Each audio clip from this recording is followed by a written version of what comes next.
네, 이원재 끝내주는 경제 끝내주는 인터뷰 전병서 중국 경제금융연구소장님 모시고 진행하겠습니다. 안녕하세요. 어서 오세요.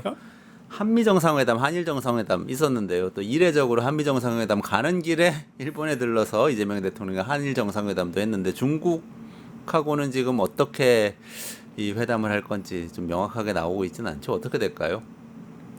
그래서 뭐 미국하고는 잘했는데 중국이 최근에 하는 걸 보면은 조금 삐졌다.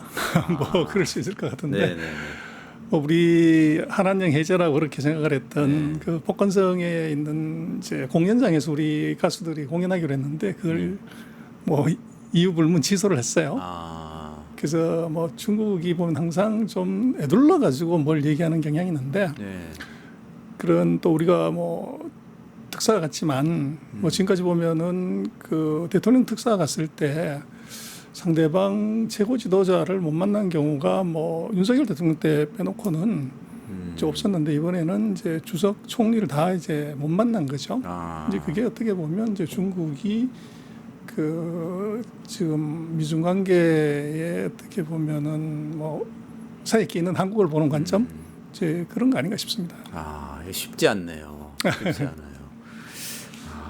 그래서 그 시진핑 주석하고 이재명 대통령하고 정상회담이 좀 어떻게 좀 전망이 되고 있나요? 어떨까요? 그렇죠. 우리가 뭐 1대1로 하는 것보다는 아마 앞에게 지금 뭐 시진핑도 오고 트럼프도 올 것 같은데 네. 아마 그때 볼 수 있지 않나 싶어요. 10월 말 경주에 그렇죠. 10월 31일. 예. 그렇군요. 중국 특사가 박병석 전 의장이었는데 별로 효과가 없었다고 지금 진단하시는 건가요? 그래서 뭐 특사라는 게 이제 뭐 상징의 의미를 줘야 되는데 우리가 보면 특사를 가장 늦게 보냈어요. 그리고 한 80일을 지나가지고 이제 보냈고 네네. 또 이제 묘하게 우리 입장에서는 이제 미국하고 균형을 잡는다고 같이 보낸 건데 네. 이제 중국 입장에서는 이제 뭐 과거 같은 경우는 우리가 4대 강국에 대해서는 굉장히 일찍 보냈었잖아요. 네. 그래서 너무 이제 늦게 보낸 것에 대한 것들도 조금 있고 네. 또 이제 어떻게 보면 그 미국은 대통령이 가고 이쪽은 전직 의장이 온다. 이제 그런 식의 느낌으로도 이제 받은 것 같아요. 그래서 이제 그게 뭐 어떻게 보면은 어떤 의미에서든 중국이 한 것을 보면은 좀 그 섭섭함의 표현, 네. 그걸 간접적으로 많이 보여줬다. 그래서 우리도 뭐 가서 만난 사람이 이제 그 외교부 장관을 그 만나고 왔기 때문에 뭐 당사일 3위를 보기는 했지만 주로 만난 사람이 3위이기 때문에 그럼 이게 대통령 특사가 아니라 이게 이제 외무부 장관 특사가 되는 네. 그런 이제 느낌이 조금 있어버리는 거죠. 근데 그것이 이제 중국이 의도적으로 아마 그렇게 했을 것 같고. 네. 그러나 우리로 봐서는 뭐 그 사이에 뭐 굉장히 긴장됐던 그 관계를 소통하는 통로로 뭐 이제 생각을 했던 거지 이번 대중 특사를 맨 나중에 보낸 것 자체도 이게 미국하고 관계가 워낙 중요하기 때문에 이제 거기에다 중점을 둘 수밖에 없는 상황이기 때문에 그랬던 것 같은데 뭐 중국도 이제 그 부분은 이해를 하지만 섭섭하긴 섭섭하다 이런 표현을 한 것 같아요. 표현을 명확하게 한 거군요. 그렇죠. 그러나 이제 서로가 뭐 좋은 얘기하고 잘해보자고 얘기했던 것은 뭐 최근 4년간의 굉장히 나빴던 관계를 개선하려는 의지는 뭐 중국도 확실하게 보여줬고 우리도 뭐 거기에 잘 맞춰서 한 것 같아요. 일단 한미 정상회담에서 트럼프 대통령이 왜 시진핑도 만나고 싶다 그러면서 이재명 대통령한테 전용기 같이 타고 가실래요? 이런 얘기까지 했었잖아요. 이렇게 얘기하는 걸 어떻게 보셨어요? 그래서 트럼프의 뻥이죠. 그래서 지금 미중 관계는 뭐 누가 봐도 이건 기싸움이에요. 그래서 먼저 전화하면 지는 거고 먼저 엄마한테 얘기하면 지는 건데 지금 서로가 전화를 안 하는 거죠. 근데 그게 지금 이제 누가 먼저 가냐는 것이 이제 급한 사람이 물 판다? 이렇게 오인할 수 있는 여지가 있기 때문에 트럼프가 중국 갔을 때 성과가 없으면 어떻게 되냐. 그럼 이제 미국 예원에서 갔다는 게 되고 반대로 이제 중국이 워싱턴 갔을 때 똑같은 현상이 나타나요. 그래서 제가 볼 때는 이번에 그 우리 앞에 굉장히 중요한 게 트럼프든 시진핑이든 그런 이제 자존심이나 국가적인 입장을 제하고 또 제 상국이기 때문에 부담 없이 일단 올 수가 있어요.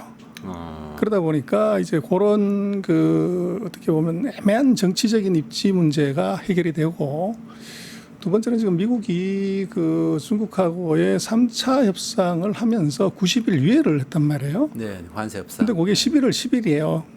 데드라인이. 그럼 그때 하기 전에 결론을 내야 되는데 지금까지 보면 장관급에서는 결판이 안 났다는 것은 최고 지도자가 이제 결판내야 되는 건데 네. 그걸 11월 10일에 또 회의를 할래? 이럴 수는 없을 거고 그 이제 바로 직전에 우리 아펙에 걸리기 때문에 아펙에 참석하는 것보다 더 큰 의미가 아마도 미중의 3차 협상의 최종 타결을 위한 이제 정상회담 그게 한국에서 이루어질 가능성이 있을 거예요. 한국에서 그렇죠. 그거 굉장히 또 빅 이벤트가 되겠는데요. 뭐 충분히 그럴 수 있을 것 같아요. 근데 그 사전에 예를 들면 트럼프가 이건 뭐 너무 이례적이라서 사람들이 많이 놀라기도 했습니다만 엔비디아의 AI 칩 일부를 중국에 수출할 수 있게 해주면서 엔비디아한테 세금 내라 뭐 이렇게 한다든지 그 얘기 하긴 했지만 어쨌든 수출 길을 좀 열어주고 이랬던 거는 유화책 아닌가요? 어떻게 보셨어요? 뭐 유화책이라는 것도 있지만 오히려 제가 볼 때는 존슨 황의 그 설득력이 더 먹힌 거 아닌가. 그래서 막아봤자 소용없다. 우리 시장만 잃는다. 이제 그렇게 이제 설득을 했던 것 같아요. 그래서 아주 재미난 것은 그걸 수출하는 것을 풀어줬는데 네. 이게 중국이 안 사겠다는 게 지금 주된 얘기예요. 네. 그래서 H20은 우리 이미 국산화했기 때문에 이제는 그러더라고요. 그 필요 없어. 그리고 이제 자기네 그 나라의 공공기관, 그다음에 이제 그 뭐 CSP 같은 그 대형 그 지배 수요자들한테 국산 제품 써라. 그 쓰라고 하는 것은 그 명령에 가까운 거거든요. 이제 그렇게 해버리니까 아마 이제 존슨 왕이 최근에 지난주인가에 보면 우리 삼성전자한테 H20을 이제 생산 중단하겠다는 걸 통보했다는 것 같아요. 그래서 이제 안 맞는다는 거죠. 수출이 안 될 가능성이 있기 때문에. 그럼 이제 재고로 떨어지니까 그런 문제가 있고 그래서 지금 뭐 최근에 중국 주가가 폭등하는 것 중에서 거의 90도로 올라가는 주식들이 그 전부 중국 반도체 주가입니다. 아 그래요? 그래서 이건 이제 트럼프 협발질이 만든 어떻게 보면은 이제 주가 폭등이고 그래서 지금 H20 정도는 하웨이 910C가 충분히 커버하고 남는 수준이에요. 그러다 보니까 그게 이제 되면 거기 들어가는 건 뭐 HBM도 2 정도면 돼요. 그러다 보니까 중국 회사들의 이제 국산화, 중국 제품으로 그 정도는 커버가 되니까 뭐 거의 90% 가까운 것을 이제 외부에서도 사던 거를 중국 국내에서 조달한다고 하면 거기 있는 기업들의 수혜는 뭐 엄청나죠. 그런 상황이면은 사실은 관세 협상에서도 굉장히 유리한 고지에 있게 되는 거 아닌가요? 그러나 이제 근본적으로는 뭐 이제 이 없으면 잇몸으로 해가지고 이제 고기를 시키는 쉽지만 이게 근본적으로 많이 먹을 수는 없죠. 그래서 지금 그 H20 정도 수준은 국산을 했지만 지금 중국의 데이터 양이나 이런 걸 보면 블랙웰 정도의 칩이 있으면 이건 굉장히 이제 날개를 다는 격인데 미국은 절대 그걸 허용할 수 없고 그래서 지금 미중 협상은 아마 3차 협상도 또 유예를 할 가능성이 높아 연장 90일 뭐 이런 식으로. 그런데 그렇게 보는 것은 지금 중국이 미국의 결정적인 아킬레스건을 독사처럼 물었어요. 뭐죠? 그게 바로 히토리죠. 히토리요. 그렇죠. 지금 그 뭐 두 사람 사이에 서로 전화를 안 하고 전화했다고만 뻥을 치다가 실제로 트럼프가 3차 회담을 하자고 한 이유는 4월 20일에 중국이 히토리 금속을 이걸 수출 중단을 해버리니까 90일, LC 끊는 90일 지나니까 재고가 미국에서 바닥이 난 거죠. 그래서 당장 문제가 되는 게 F-35도 이게 문제가 되고 로봇, 뭐 전기차 다 문제가 돼버린 거죠. 그래서 이제 회담을 하자고 한 거고, 그래서 회담의 결과가 이제 뭐 그걸 6개월 유예해 주겠다. 그렇게 한 건데, 그 지금 중국 같은 경우는 이번에 H20을 이제 안 사겠다고 하는 것의 전략적 포석은 그건 이제 됐고, 더 고급의 AI 칩을 공급을 해라. 그러면 우리가 히토리를 풀게. 이럴 가능성이 있어요. 그렇다고 해서 제가 볼 때는 중국이 히토리를 무한 공급받기 이전처럼 그럴 가능성은 없고, 예를 들어서 또 기한을 정해서 우리가 1년 동안 예를 들어서 히토리를 공급받게 대신 그 H20보다 더 고성능 H100을 이걸 10만 개를 우리한테 줘라. 뭐 예를 들면 더 고성능의 칩하고 그 히토류의 그 기한부 이제 해제 이런 거를 조건으로 걸어서 아마 파트를 치자고 할 가능성이 있을 것 같아요. 그런 정도가 된다고 하면 근데 관세 협상에서 트럼프가 처음에 들고 나왔던 거에 비하면 굉장히 많은 상처를 입는 거 아닌가요? 그래서 뭐 145%, 뭐 215% 무슨 뭐 이렇게 세 자릿수를 얘기를 했다가 지금 30%까지 지금 떨어진 상황이고. 그리고 이제 트럼프의 특징이 그런 것 같아요. 강한 쪽한테는 이제 꼬리 내리고 이제 약한 쪽한테는 이제 범처럼 이제 대하는 것. 이게 트럼프 전형적인 지금 수법인데 지금 누가 봐도 가슴 답답한 것이 동맹들한테서는 바가지 씌우고 이게 정말로 때려잡아야 될 중국하고 러시아, 인도에는 뭐 이게 다 꼬리 내렸단 말이에요. 힘도 못 쓰고 그리고 협상에도 질질 끌려다니고 이제 그런 걸 놓고 보면 트럼프의 실력이 이게 이제 말이 너무 앞선다. 이제 그런 느낌이 조금 있고 또 지금 무역으로 지금 관세로 중국을 때려잡겠다고 하는 거 발상 자체가 제가 볼 때는 관세라는 것은 보할 산업이 있을 때 관세를 때려서 그걸 보는 것이지 철강화학, 조선기계, 자동차 이 산업 자체가 40년 전에 다 떠났는데 여기다 관세를 40%를 때리든 뭐 100%를 때리든 간에 그 제조업이 다시 중국에서 살 수가 있냐. 그래서 근본적인 그런 이제 문제점을 안고 있는 논리로 지금 접근을 한 거죠. 그러나 뭐 법보다 주먹이 가깝다고 이제 주먹이 무서우니까 각 나라들이 이제 뭐 그렇게 얘기를 하는 것인데 그러면 4월달 이후에 지금 미국의 무역 적자가 줄었냐? 뭐 중개 없이 계속 늘어난단 말이에요. 오히려 이제 먼저 땡겨서 수입을 하는 바람에 무역 적자가 급속도로 늘어나요. 그럼 트럼프가 얘기했던 것하고는 지금 반대로 가는 상황이죠. 그래서 이제 그게 지금 액면도로 간다고 그러면 그것은 뭐 미국의 치명적인 실수가 될 것 같고 거기서 네. 이걸 다른 카드로 이제 전환한 모멘텀을 이걸 이제 만들어야 될 건데 지금 봐서는 뭐 거의 한번 매몰이 된 건 쉽게 빠질 수 없이 관세 중독에 빠져가지고 네. 거기서 헤어나질 못하는 것 같아요. 그러니까요. 근데 이 와중에 리청강 중국 상무부 국제무역 담판 대표인가요? 지금 미국 워싱턴에 방문한다고 지금 일정이 나오고 있는데 이거는 의미가 있는 겁니까? 의미가 있을 것 같아요. 그래서 물밑 협상을 계속 하는 것 같아요. 네. 그래서 리청강은 이제 미국으로 치면 USTR 대표 같은 건데 차관급이고, 근데 이 사람은 뭐 통상 협상에만 계속 했기 때문에 전문가죠.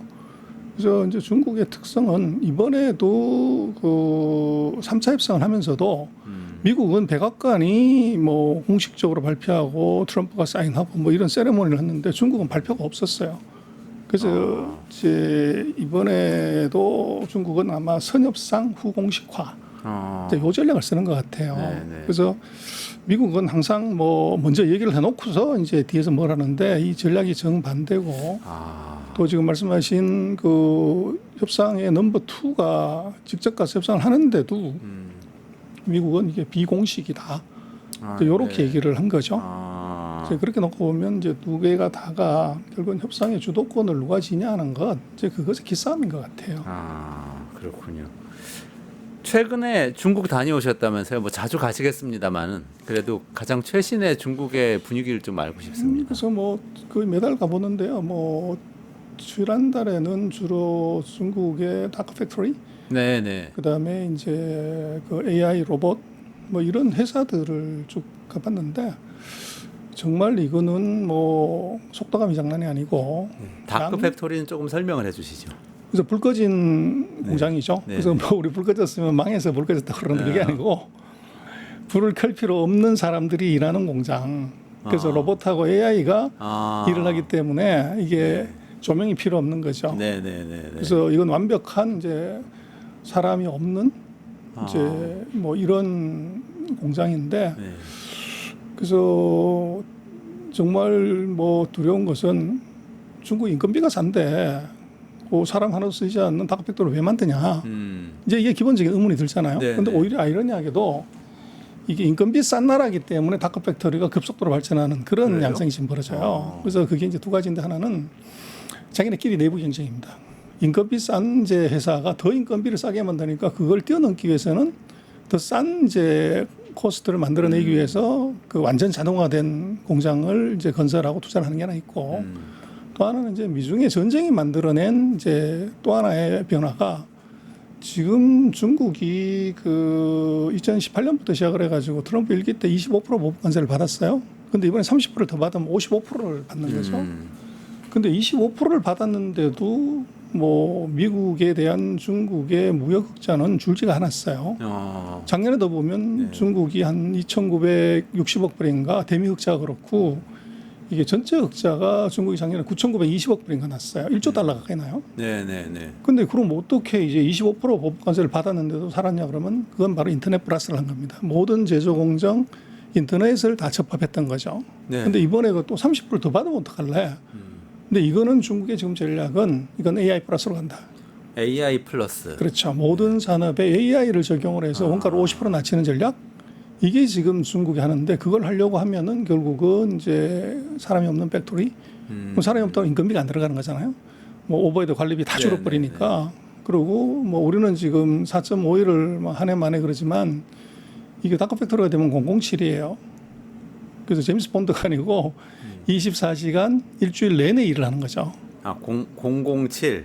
그렇죠. 그게 일주일 내내 7일 24시간 이제 24시간 퇴근 시간 없이 네. 0시에 출근해서 0시에 퇴근해서 7일 동안 하는 영영칠이 되는데 그렇게 되면 어떻게 되냐? 그것도 3교대를 하게 되면 예를 들어 정상적인 8시간 하면은 1교대를 하는 건데 그럼 고정비가 3분의 1로 줄어버리잖아요. 바로 거기서. 그렇죠. 그리고 인건비는 빵이 되니까 그렇게 되면 대략 이제 뭐 우리가 감가상각비 한 30-40%를 보게 되면 첨단 산업 같은 경우에 거기다가 인건비 이렇게 생각을 하면 기본적으로 코스트가 30에서 50 정도 떨어지는 이제 그 효과가 있죠. 그래서 이제 그거를 조금 진짜 무섭게 봐야 되는데 뭐 제가 볼 때는 앞으로 우리는 4.5일 하지만 중국에서 007이 오면 어떡할라. 지금까지는 우리가 중국의 싼 인건비에 당했다고 그러는데 제가 볼 때 이제는 이 007에 당하는 AI가 만들어낸 가격 경쟁력 거기에 우리 당할 확률이 지금 굉장히 높아요. 그 AI 플러스 다크 팩토리 이렇게 말씀하시는데 다크 팩토리 직접 가보신 겁니까 이번에? 그러면 실제로 깜깜합니까? 깜깜합니다. 사람 하나도 없고 깜깜하고요. 그리고 그게 이제 만들어낸 제품도 물류창고도 전부 이제 사람이 없는 거죠. 그래서 100% 자동화. 아예 완전히요. 그렇죠. 공장 전체에 없습니다. 그 버튼 누르는 사람도 없습니다. 그래서 이제 뭐 우리 원자력 발전소에 컨트롤하는 그런 이제 지금 우리 이런 이제 방 정도 크기에 컨트롤 타워는 있고 거기서 이제 모니터를 계속 보고 있는 거죠. 나머지는 다 그렇게 가고 있고 그래서 뭐 그게 이제 주로 적용되는 분야가 가전, 뭐 자동차, 뭐 이제 철강 뭐 이런 쪽이 주로 많아요. 배터리 뭐 이제 이런데 그게 우리 지금 그 주력 산업하고 정확하게 일치합니다. 그럼 경쟁이 안 되겠는데요?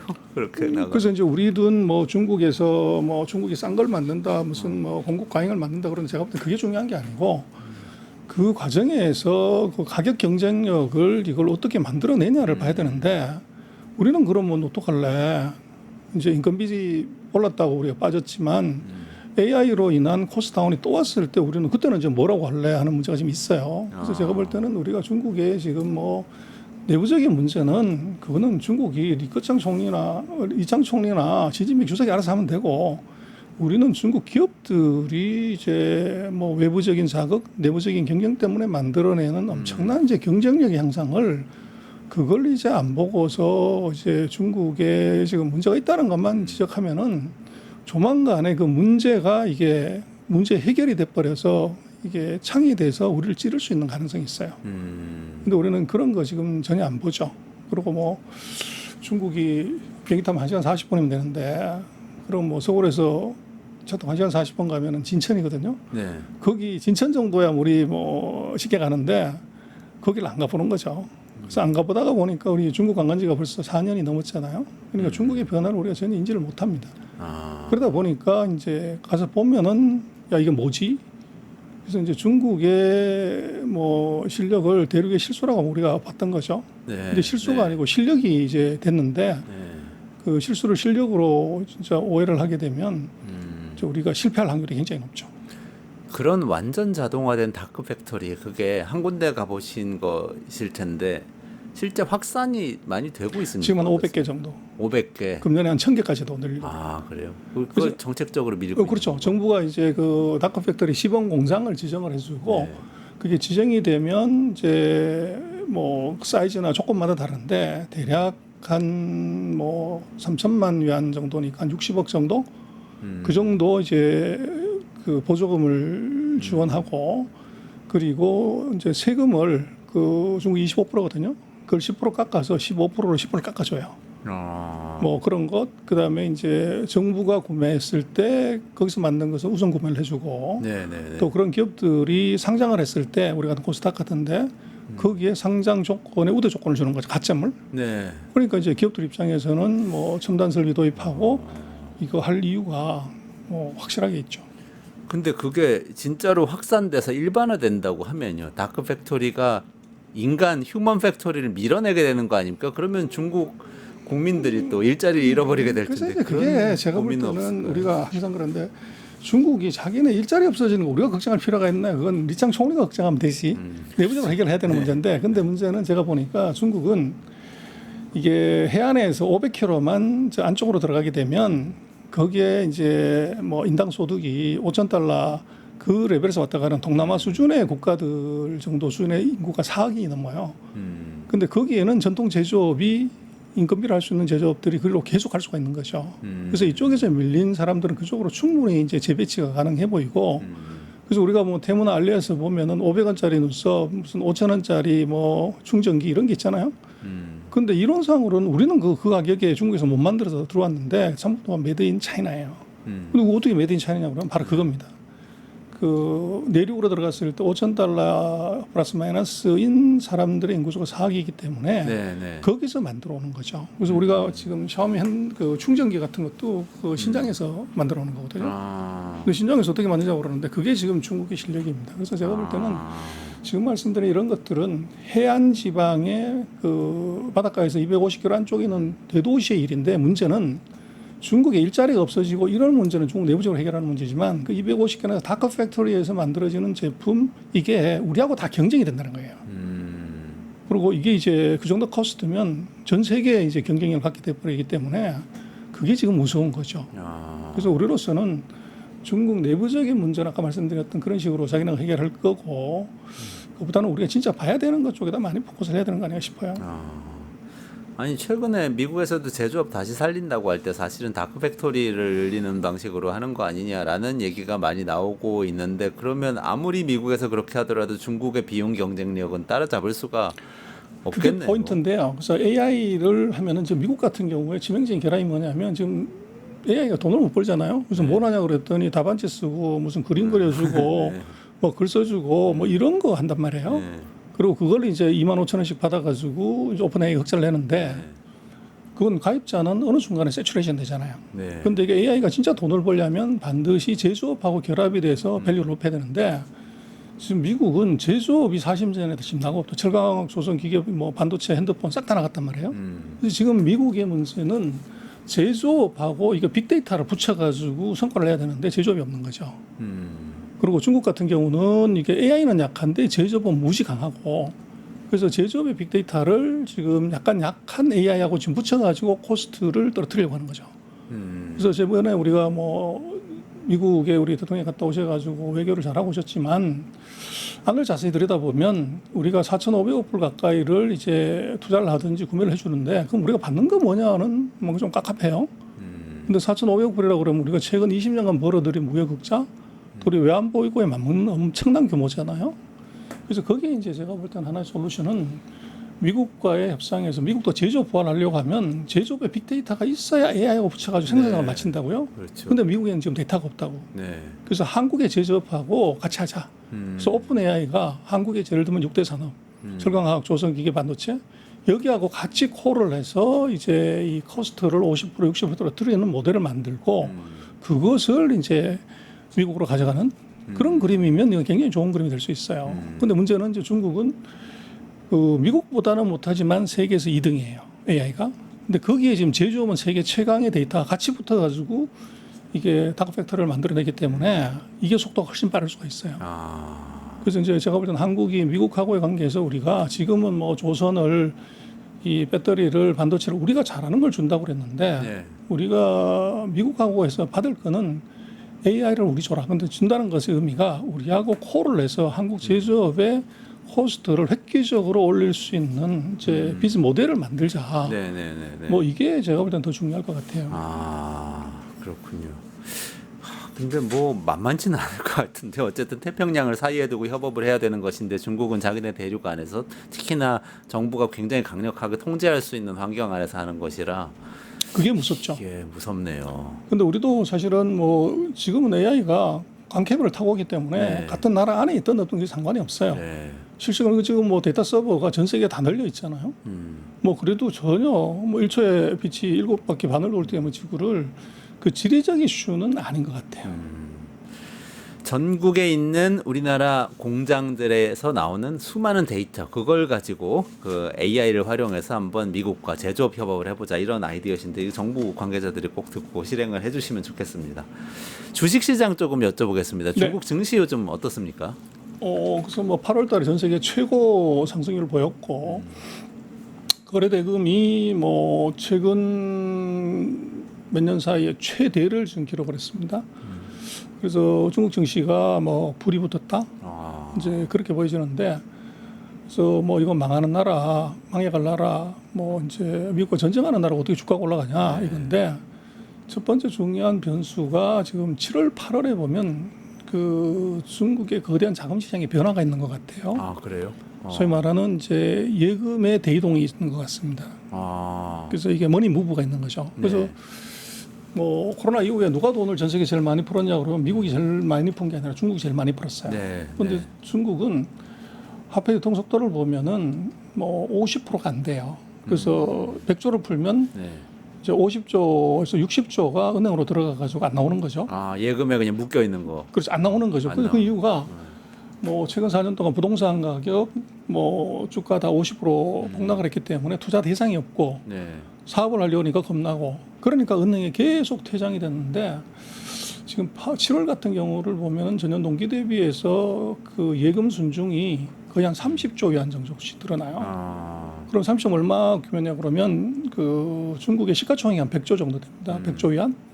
시총이 한 30% 되는 돈이 은행에서 이제 잠을 자고 있는 거죠. 근데 이게 보면 7월, 8월에 이 돈들이 이게 주식을 사러 지금 무브를 했어요. 주식시장으로 옮겨왔어요. 한 2조 정도. 그랬더니 이제 주가가 폭등을 한 거죠. 근데 아직도 거기에 잠겨 있는 돈들이 30조 이상이 남아 있기 때문에 이게 이제 지속적으로 나올 수 있는 가능성이 지금 있어 보여요. 그래서 그 이유는 이제 뭐 중국도 4년 동안 주가가 빠졌으니까 개미들도 주식을 쳐다보질 않았죠. 근데 중국 개미가 2억 명이에요. 그래서 어마어마한 인구들이 이제 쳐다보기 싫었는데 이게 뭔가 움직이는 걸 보이니까 주식을 사고는 쉽지만 겁나니까 은행은 이제 중국은 금융상품을 우린 증권사가 팔지만 은행이 아주 세요. 그래서 은행에는 예금을 은행 안에서 금융상품으로 이제 이동을 했죠. 그러면 마음도 편하고 일도 편하고.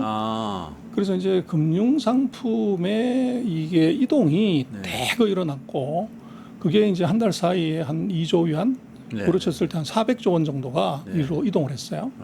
그러다 보니까 이제 금융상품이니까 ETF나 뭐 이제 지수형 산업을 많이 샀고 그러니까 지수가 폭등을 해버린 거죠.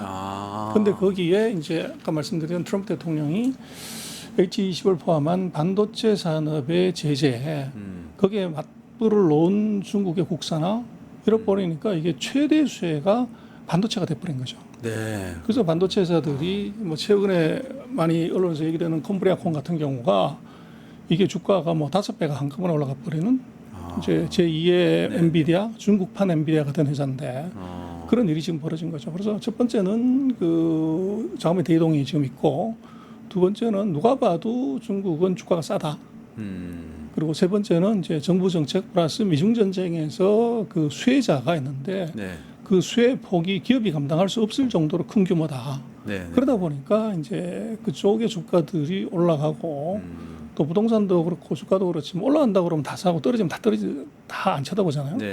올라가기 시작을 하니까 이게 이제 난리인데 지금 최근 석 달간의 중국의 그 신규 계좌 개설 수가 200만을 이제 넘어갔어요. 그래서 보통 때는 뭐 70만, 100만 이러는데 거의 2배 가까이 지금 개미들의 그 시장 진입 속도가 커졌습니다. 그래서 중국의 개미들의 재진입이 다시 시작이 된 것 같고 또 그 은행에 잠자던 이제 거대한 자금의 무브가 지금 중국 증시를 아주 강하게 끌고 가는 것 같아요. 우리 정부가 사실은 부동산에서 증시로 자금의 대이동을 해보겠다 그러면서 코스피 5천도 만들겠다 뭐 이렇게 정책을 지금 방향을 잡고 있지 않습니까? 중국에서 이렇게 자금의 대이동이 일어나는데 좀 참고할 만한 게 있을까요? 그게 제일 궁금하네요. 그래서 이제 일단은 그런 것 같아요. 우리 같은 경우는 중국은 5% 성장하는 나라고 우리는 0.8% 0% 성장하는 나라예요. 그래서 우리가 지금 정부가 하는 것이 밸류업 얘기를 자꾸 하고 있고 거기다 상법까지 개정해서 뭘 하겠다고 하는데 이것은 굉장히 이제 근시적일 수도 있다. 그러면 0% 성장하는 나라에서 배당 다 하고 나면 어떠한부터 갈래요? 그래서 제가 볼 때는 지금 전체적인 자본시장의 정책은 그로스업에 맞춰져야지 이게 밸류업에 맞춰지면 지금 한국 시장의 거의 30%가 외국인인데 외국인이 배당 많이 주고 상법 개정해서 이제 이익 많이 내는 쪽 자사주 다 사주고 나면 그 다음번에 어떻게 하려고 그럴 때는 그 다음번에는 크로스 포텐셜을 보는 거죠. 그러면 뭐 포트폴리오 이론상 이게 성장률이 낮은 데서 성장률이 높은 대로 수익률이 낮은 데서 수익률이 높은 대로 돈이 움직이는 건 필연이에요. 네, 네. 근데 우리가 지금 0% 1% 성장을 뭐 세계 평균이 3%인데 네. 그걸 못하는 상황이라고 하면 배당도 안 먹고 자사주도 안 먹고 난 다음번에 계속 한국에 있을래? 그럴 가능성이 대단히 낮죠. 그래서 우리로 봐서는 지금 정말로 수단과 방법을 가리지 않고 0% 성장을 3% 세계 평균 정도는 올려놓는 것 이게 안 되면 오히려 이제 뭐 모멘텀으로 준 배당이나 뭐 이런 이제 그 자사주 그 수혜 효과가 우리한테 떨어지는 것이 아니라 외국인들이 먹고 나가는 그런 일이 생길 수가 있어요.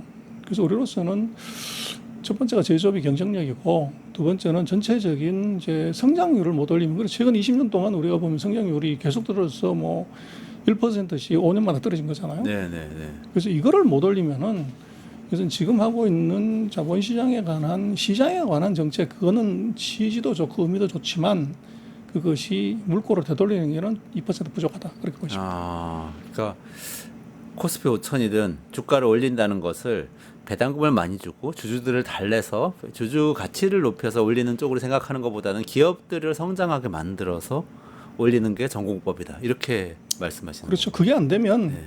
의미가 사실 없죠. 근데 금년에 배당을 많이 했는데 그 사이 쌓은 배당을 주는 건데 자사주도 마찬가지 그 다음 쌓은 돈 갖고 주는데 그럼 그 다음에는 어떡할래?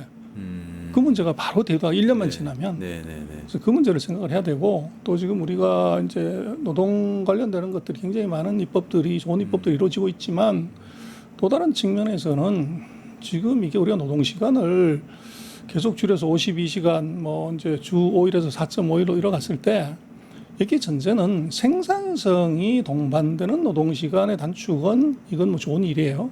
근데 생산성은 그대로 있거나 오히려 떨어지는데 노동 시간의 단축은 이것은 생산의 감소, 어떻게 보면 성장 포텐셜의 하락으로 이어지죠. 네. 근데 이거를 이제 회복을 하려고 하면은 결국은 이게 뭔가 다른 수단이 있어야 되는데 그게 바로 AI죠. 네. 그래서 AI가 대신 일을 하게 해서 이게 생산성을 올리면 뭐 4.5일이 아니라 3.0을 해도 되죠. 네. 근데 지금 한국 사회 전체적으로 과연 생산성이 지금 올라가고 있냐를 보면 뭐 당당하게 예스라고 하기 지금 어렵잖아요. 그러면 거기에 지금 AI를 뭐 새 정부가 적극적으로 도입하고 확산시키겠다 하는 것은 굉장히 좋은 이제 정책이면 분명해요. 네. 근데 이것은 뭐 정책이라는 이제 구호가 아니라 이게 액션으로 돼야 되는 것이지. 그래서 이제 그게 중요한데 그러나 문제는 우리가 AI가 지금 실력이 떨어진다는 거잖아요.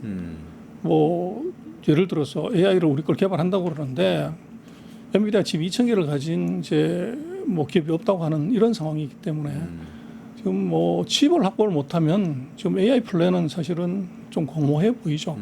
그래서 정부가 맨 먼저 해야 되는 것은 사실은 AI 칩을 확보를 해서 기업한테 빨리 배분해 줄 수 있는 이제 툴을 만드는 것 이게 제일 중요해 보이고 그리고 그것을 산업하고 같이 결합해 가지고 이게 생산성을 올리는 중국처럼 시범 회사를 다크 팩토리 시범 회사를 네, 만들어서 네, 네. 파격적인 지원을 네. 해서 거기서 베스트 프랙티스를 만드는 거죠. 그래서 그것을 다른 기업으로 확산시키는 그게 필요한데 어느 기업도 실패할 확률이 있기 때문에 아무도 안 하잖아요. 네. 거기에 제가 볼 때는 뭐 예를 들어서 AI에 우리가 100조를 투자한다고 그러는데 저는 AI 플러스에도 100조를 더 투자해라. 그래서 어차피 돈은 쓰는 것이고 지금 자본의 논리로 가야지 이걸 이제 정부가 부채가 100조가 더 늘어나면 어떡하냐 그러는데 100조 부채를 쓰고 200조를 버는 비즈니스로 안 가면 100조가 그러니까 10조만 쓰자. 그럼 부채는 안 늘어나지만 시대에 뒤져버리는 거죠. 그래서 우리는 지금 AI에 100조 투자한다고 하면 저는 그게 플러스해서 어차피 돈 쓰는 거고 네. 타이밍이 늦으면 끝인데 이미 늦었단 말이에요. 네. 그러면 AI에서 늦었지만 AI 플러스에서는 이걸 산업과 접합해서 이제 새로운 모델을 만드는 것은 우리가 중국보다 빨리 가면 되는 거고. 네. 근데 중국이 지금 그 모델을 지금 가고 있단 말이에요. 네. 근데 그것이 중국이 거기서 성공하는 순간에 거기 최대 피해자는 미국이 아니라 한국이 된다고요. 지금 걔들이 포커스하고 있는 산업도 전부 우리 주력 산업이고 또 우리가 중국하고 모든 산업에서 다 지금 경쟁 관계잖아요. 네.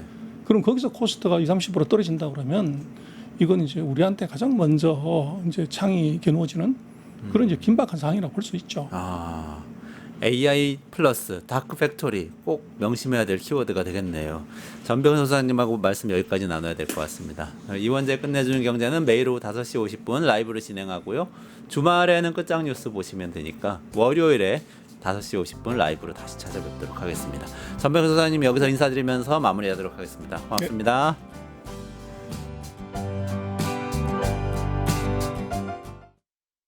파 증권홍합